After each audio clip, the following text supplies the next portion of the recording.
Do subscribe my channel and click on bell icon for latest recipe updates. Hi అండి, welcome to my channel.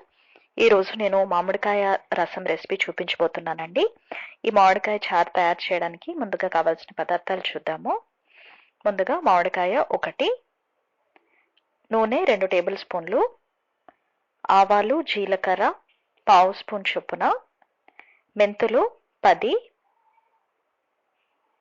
ఉప్పు రుచికి సరిపడా, కొత్తిమీర 2 రెమ్మలు, కరివేపాకు 1 రెమ్మ, ఎండుమిరపకాయలు 2, పచ్చిమిరపకాయలు 3, ఆనియన్ 1 చిన్నది, వెల్లుల్లి రెబ్బలు 4 నుంచి 5 ఈ విధంగా కచ్చాపచ్చాగా దంచుకోవాలి. ఇంగువ చిటికెడు, పసుపు 1/2 స్పూను. తయారు చేసే విధానం చూద్దాము. మామిడికాయను ముందు శుభ్రంగా కడగాలండి. కడిగిన తర్వాత పైన ఉన్న ఈ ముచ్చగా తీసేసి మామిడికాయకు 4 వైపులా ఘాట్లు పెట్టాలి.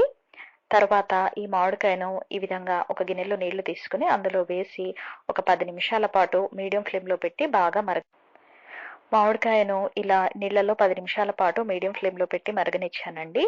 చూస్తున్నారు కదా, పచ్చగా ఉన్న మామిడికాయ కాస్త రంగు మారింది, పసుపు రంగులోకి మారింది. ఒక ఫోర్క్ పెట్టి ఇలా గుచ్చి చూస్తే ఫోర్క్ లోపల వరకు ఈజీగా దిగినట్టయితే మామిడికాయ బాగా ఉడికినట్టు. ఇప్పుడు స్టవ్ ఆఫ్. మామిడికాయను ఒక 10 నిమిషాల పాటు వేడి నీళ్ళలోంచి తీసి పక్కన పెట్టాం కదండి. మామిడికాయ చల్లారింది. తర్వాత ఈ విధంగా పొట్టు తీసి గుజ్జంతా తీసుకుని పక్కన పెట్టుకోవాలి.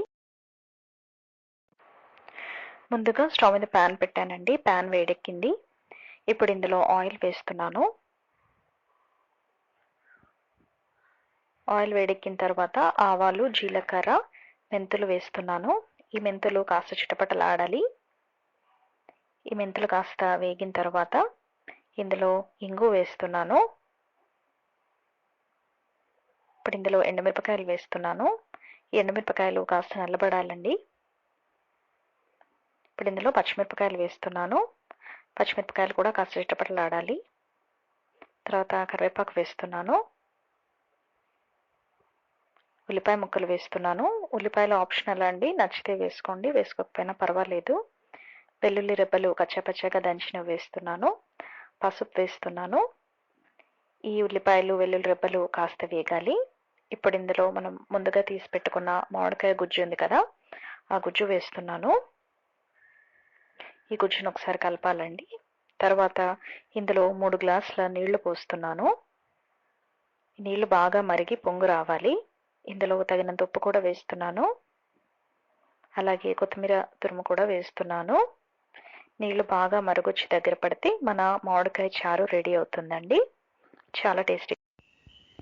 ఈ రెసిపీ మీకు నచ్చినట్టయితే వీడియో కిందే ఉన్న లైక్ బటన్ని ప్రెస్ చేయండి. అలాగే నా ఛానల్ని సబ్స్క్రైబ్ చేసుకోవాలనుకుంటే ఈ స్క్రీన్ మీద చూపిస్తున్న విధంగా సబ్స్క్రైబ్ చేసుకుని బెల్ ఐకాన్ని లేటెస్ట్ రెసిపీ అప్డేట్స్ కోసము తప్పకుండా క్లిక్ చేయండి. అలాగే మీ వాల్యుబుల్ కమెంట్స్ని వీడియో కిందే ఉన్న కమెంట్ సెక్షన్లో తప్పకుండా పోస్ట్ చేయండి. నేను వెయిట్ చేస్తూ ఉంటాను.